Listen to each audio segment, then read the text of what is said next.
નમસ્કાર દર્શક મિત્રો, મા ન્યૂઝ લાઈવમાં આપનું સ્વાગત છે। હું છું આપની સાથે ઝંખના। તો આવ્યો જોઈએ આજના સંક્ષિપ્ત સમાચારો।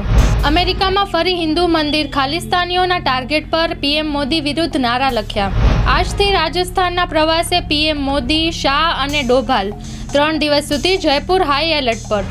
પશ્ચિમ બંગાળમાં ઈડીની ટીમ પર 300 લોકોના ટોળાનો હુમલો। ટીએમસી નેતાના ઘરે દરોડા વખતે બની ઘટના। પાટનગર જી રોડ ઉપર બાઇક સ્લીપ થઈ જતા બાઇક ચાલક યુવાનનું મોત નીપજ્યું। રૂપિયા 1.25 કરોડના ખર્ચથી અમદાવાદના બ્રિજ, રસ્તા, ઇમારતો રોશનીથી ઝળહળતા જોવા મળશે। ગાંધીનગરમાં પેમેન્ટ કંપનીએ 60,000ની ઉઘરાણી શરૂ કરતા વેપારીને સાયબર ક્રાઇમમાં ફરિયાદ। કચ્છમાં વહેલી સવારે અનુભવાયો ભૂકંપનો આંચકો। ધોળાવીરાથી 59 કિલોમીટર દૂર કેન્દ્ર બિંદુ। નર્મદા જિલ્લામાં ગાઢ ધુમ્મસના કારણે રાજપીપળામાં વિઝિબિલિટીમાં ઘટાડો થયો। ગ્લોબલ સમિટ 2024માં સેમિકન્ડક્ટર કંપનીઓ ગુજરાતમાં કરશે મોટું રોકાણ।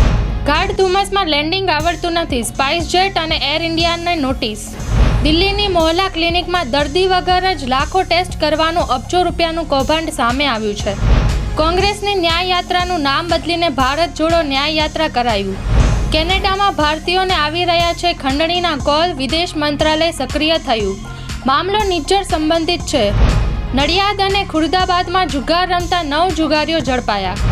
ખેડૂતોને સિઝન પહેલા જ જોરદાર ઝટકો। જીરાના ભાવ 50% ઘટ્યા।